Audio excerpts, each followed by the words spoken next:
మీ agreement కరెక్టా కాదా? మీరు ఎందుకు ఒప్పుకోరు? ఆ మొత్తం కేఆర్ఎం కృష్ణా ప్రాజెక్టుని మీరు కేంద్రానికి ఎందుకు అప్పచెప్పారు? ఇదే ప్రూఫ్. క్షమాపణ చెప్పి నల్గొండకు వచ్చి నువ్వు ఏదైనా చెప్పుకోమో ఫస్ట్ క్షమాపణ చెప్పాలి.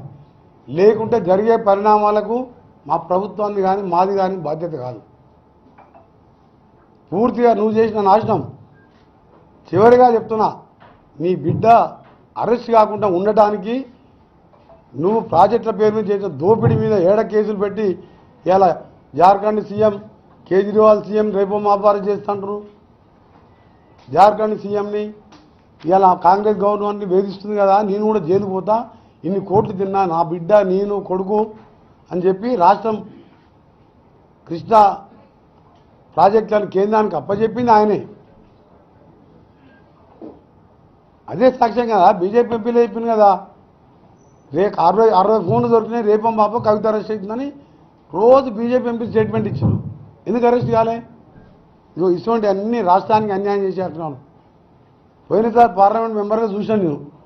ఏ రైతు బిల్లు తెచ్చినా, జిఎస్టీ తెచ్చినా, ఏది తెచ్చినా దానికి సపోర్ట్ చేసేది Congress party, DMK party, TMC వాళ్ళు మేము బైకాట్ చేసేవాళ్ళం.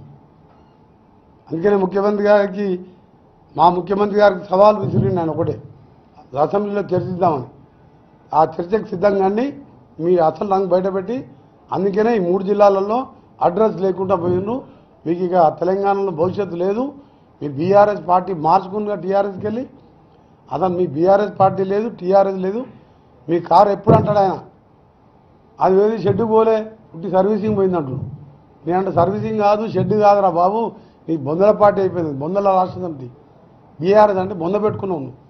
ఎప్పుడైతే నల్గొండ జిల్లాని నాశనం చేసుకున్నావో నీ పార్టీనే బొందల పార్టీ. బా ఇంకా అడుగుతా చెప్పు. ఇక